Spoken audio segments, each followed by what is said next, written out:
para a gente chegar nesse tempo, a gente precisa compreender um ponto aqui, que é o princípio dia-ano. Um dia é igual a um ano. Olha só. Há bastante dados bíblicos que demonstram que, muito antes do livro de Daniel ser escrito, o pensamento hebraico estava profundamente impregnado de uma relação geral entre os termos dia e ano. Na própria genealogia de Gênesis 5, a gente vê, foram todos os dias que Adão viveu 930 anos e morreu. Então você tem uma relação entre dias e anos. Então isso está muito claro na mentalidade hebraica. Só que existe um outro ponto quando se trata em juízo profético. E o que a gente está falando aqui no capítulo 7 de Daniel, lembra-se, o ponto principal de Daniel 7 é o quê? É o juízo. Apesar da quarta besta, dos 10 chifres, do chifre pequeno chamar mais a atenção do profeta e a nossa atenção, o ponto principal aqui é o juízo. Tá certo? Então, existem duas passagens que falam a respeito desses juízos proféticos, que são os juízos de Deus. E eles nos ajudam a entender a aplicação bíblica do princípio dia-ano. Um dia representando um ano. Então, Números 14, verso 34, a gente leu esse texto da última vez, e aí eu vou pedir, quem estiver com a Bíblia, lê pra gente.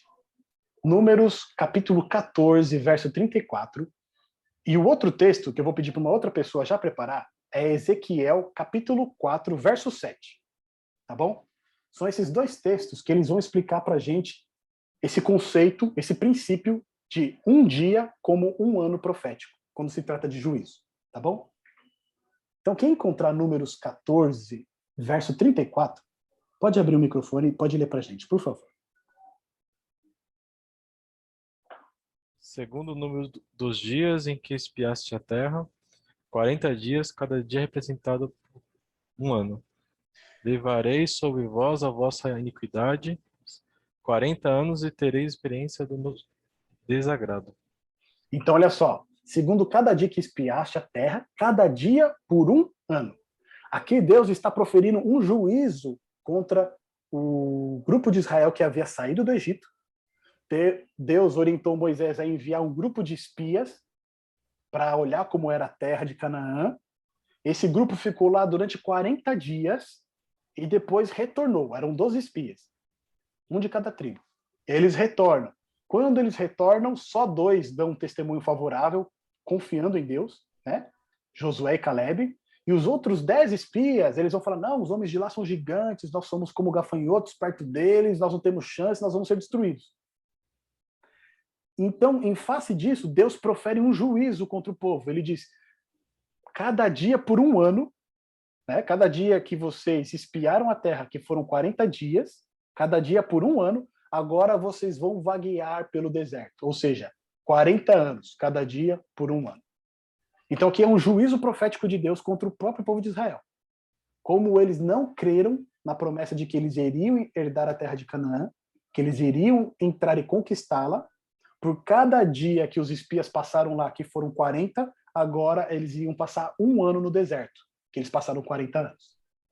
E aí depois eu vou pedir para quem achou, ler para a gente Ezequiel capítulo 4, no verso 7.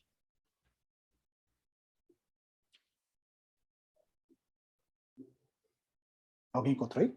Ou todo mundo procurou números? 40 dias te dei, cada dia por um ano. Voltarás, pois, o rosto para o cerco de Jerusalém, com o teu braço descoberto, e profetizarás contra ela. Então, aqui novamente, olha só, vai profetizar contra quem? Contra Jerusalém, não é isso? É um juízo profético de novo, de Deus, contra a cidade de Jerusalém. E aí ele diz, 40 dias... Lê de novo, fala pra gente, por favor. 40 dias te dei, cada dia por um ano. Voltarás, pois, o rosto para o cerco de Jerusalém, com o teu braço descoberto, e profetizarás contra ela. Então, 40 dias te dei, cada dia por um ano. Ou seja, nessa profecia de juízo contra Jerusalém, novamente a gente vê que o dia ele representa o quê? Um ano. Então foram 40 dias representando 40 anos. Então a gente já deu para entender que quando se trata de um juízo profético, um dia representa um ano. Tá certo? A gente viu nesses dois exemplos aqui. Agora vamos aplicar esse exemplo ao período em que Roma papal iria dominar. Olha só, o calendário hebreu e o calendário babilônico tá? Ele é composto de 12 meses com 30 dias. Portanto, um ano teria 360 dias. E aí depois eles teriam que fazer alguns ajustes para que o calendário ficasse de acordo com o calendário solar, né? O calendário deles era baseado na Lua. E aí depois, passado alguns anos, eles tinham que fazer alguns ajustes para ficar igual ao calendário solar. Mas o calendário deles era um calendário de 12 meses compostos de 30 dias, o que daria 360 dias. A profecia fala de um período de 3 anos e meio, o que corresponde a 1.260 dias.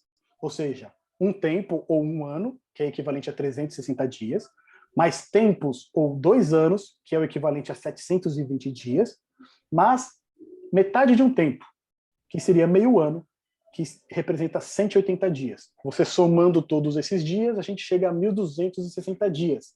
Aplicando o conceito de tempo simbólico, representado pelo princípio dia-ano, nós então teremos um período em que Roma Papal iria governar de 1.260 anos.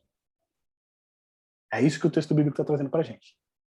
Durante 1.260 anos, o chifre pequeno, o anticristo, representado por Roma Papal, eles iriam dominar, com domínio absoluto, ali na região da Europa.